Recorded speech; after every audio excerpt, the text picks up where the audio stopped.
Hi there. My name is Deborah Miller and I work with Strike Hope, an organization committed to bringing support and encouragement to hardworking parents. Are you a parent, family member, or friend trying your best to educate a child at home? Whether you're a homeschool parent, have enrolled your child in an alternative learning environment, or your child is learning at home due to the pandemic, you've been facing the challenge of figuring out how best to provide your child the best support possible. But perhaps you're not a trained educator and you find yourself struggling. You're asking yourself, am I doing this right? How hard do I push? How much do I help? Is this the right curriculum? Is my child doing okay? Is this behavior normal? These and so many other questions are perfectly normal. They show that you care and that you're invested in your students' learning. I actually hold a doctorate in education, and in my 35 plus years of educating as a teacher, from grade 5 all the way through graduate students in college, there were days when I asked myself the very same questions. The truth is, teaching children is a huge responsibility with many factors to consider every single day. If you're new to facing these responsibilities, it can be frustrating, confusing, and downright discouraging some days. If you feel like this often, but would rather feel like this, if you've experienced any of those emotions I just described, let me assure you, you are normal. While the pandemic certainly brought the challenges of distance learning out into the open, as almost every parent instantly became a teacher at home, homeschool parents can tell you that these are the challenges they face day to day, year to year.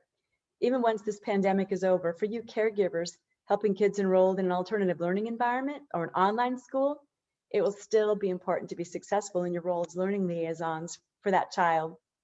If you're feeling the stress of helping your children at home, I want to give you 3 simple words of encouragement.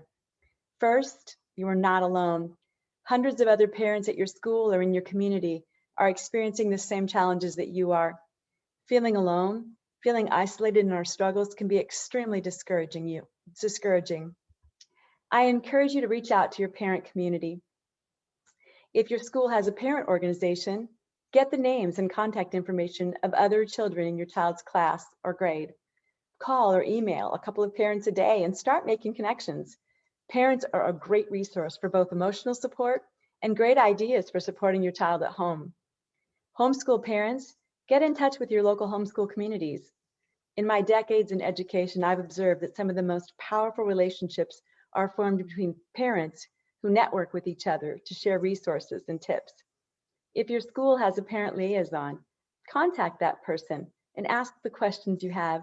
And remember, no question, no need is insignificant. And be persistent. If you don't get an email or call back from the school, then you call back. You leave emails. That person is there to serve you, so lean into them. Being successful in supporting your child's learning isn't easy, but you can do it. As you can see, this illustration shows that success is hardly ever the pathway we anticipate. Second, you have what it takes. This is not just empty pep talk. The truth is, probably no one knows that child better than you do. If you genuinely love this student with that nurturing, caregiving love of a parent, family member, or trusted friend, you can trust that inner voice that tells you when things are working and when they aren't. The key is to pay attention. The warning signs will be there, but you need to be watching for them. Does your child seem stressed out or content? Is he lashing out or happy? Is she eating and sleeping okay? Or are there nervous habits developing? As a mother of 2 and grandmother of 3 with 1 on the way, I can tell you that these years when they are young just fly by. I also remember when the kids were young, how much I had going on.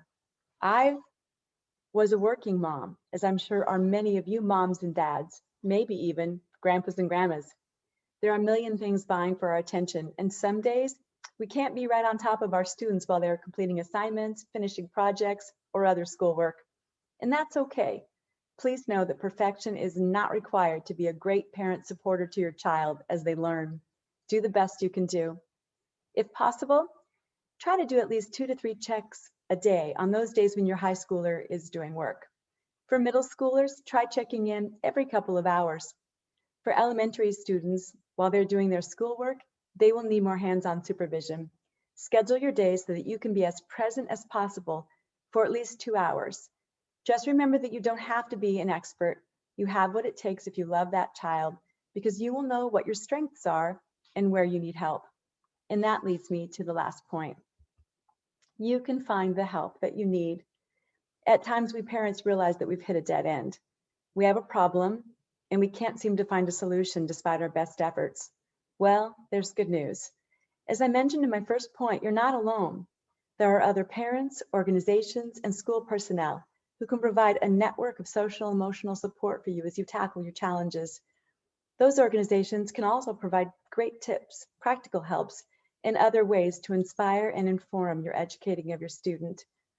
But what about when the needs extend beyond those resources? Reach out to your school to find out how to get your child tested if you believe they may have some kind of cognitive, emotional, or physical challenge to their learning. If something doesn't seem right, please contact your school and get a referral for testing. It's better to have the facts so you can go forward armed with the knowledge of what you're dealing with. Second, if your child is really struggling in a subject area that isn't a strength of yours, reach out to the teacher and let them know your child needs extra help. Meet with the teacher and find out what resources at the school are available to give your child the help they need in those particular subjects. We adults can't be good at everything. I was an English teacher for 20 years, so I had no trouble helping my children with their grammar and writing. But if they had asked for help with their calculus, I would have been absolutely zero help to them. If you're seeing them struggle but don't feel like you can be of much help, advocate for them with the teacher. If you're homeschooling, see if there's a parent in the homeschool community who's great at math or wherever the need is that might trade you for something that you might be able to do for their child. We really are stronger together. Fourth, use your local library. Sometimes it's hard to provide those enrichment activities we know kids need. Many libraries have experience passes you can check out to go to various area museums and discovery centers, historical museums, rock and mineral museums, art museums, etc. Explore your local library. It's there for you. Your taxes paid for it. Although services are limited due to COVID-19, there are still resources available. In fact, once the library is open again, it can make a great study destination. What a gift to give to your students to open their eyes to the riches they can find in their local library. Lastly, see what other parents are doing. It's helpful to get advice from those who've been there. So in review, be an advocate for the resources that your child needs. Help is out there when you find yourself at wit's end. I've given you a few suggestions. Once you start thinking outside the box, you'll probably figure out a few more or many more of your own. The point is, you can find the help that you need. In conclusion, our goal at Strike Hope is to offer you hope. In this short presentation, I'm encouraging you to remember 3 truths. First, you're not alone. Second, you have what it takes. Last, you can find the help that you need. Be encouraged today. You've got this. You don't have to be perfect. Just stay committed and keep loving those kids. Until next time, this is Deborah Miller with Strike Hope. Keep looking up.